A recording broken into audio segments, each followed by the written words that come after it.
as I have talked about the interior, how can you find most of the answers within you just by accessing your own mind? Let's talk about the exterior sources of information. That's where I advise you to have a strong reading routine, to read book after book after book. Read as diversely as possible, even if it is boring. Because trust me, if you just open a book that doesn't really interest you and you read from beginning to end, there will be some things that will inspire you. Even if it's not that practical into your life, when you are going into a social gathering, you will remember some of the information of the most boring books and you become a very interesting person to talk. What if the type of words of the author, even if it's a topic that doesn't really interest you, gives you more clarity into your own opinions, into your own perceptions? So there is much more magic into reading as diversely as possible.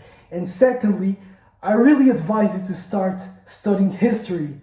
But in books, I don't really recommend you to watch documentaries, because by studying history and the voices of the past from other times, from the times where our ancestors have achieved great things in our civilization, you will get guidance and inspiration from them. Because I can guarantee you, most of the authors these days are very mediocre. They haven't achieved a single thing compared to our ancestors. And the great thing about listening to the voices of the past, it's because the values and the way of thinking was different. When you spend a lot of times reading history book after history book, you will actually rewire your brain and change your belief system completely of what you are actually capable of. Because the modern world is full of limiting beliefs. You cannot do this, this is very bad to do. And in the past, there was none of that bullshit. And as you go through history books, you'll notice that history is much more than just battle and laws. And speaking about writing about our dream worlds, as you read a lot of history from multiple centuries and times, you will actually broaden your imagination for the creation of your dream world.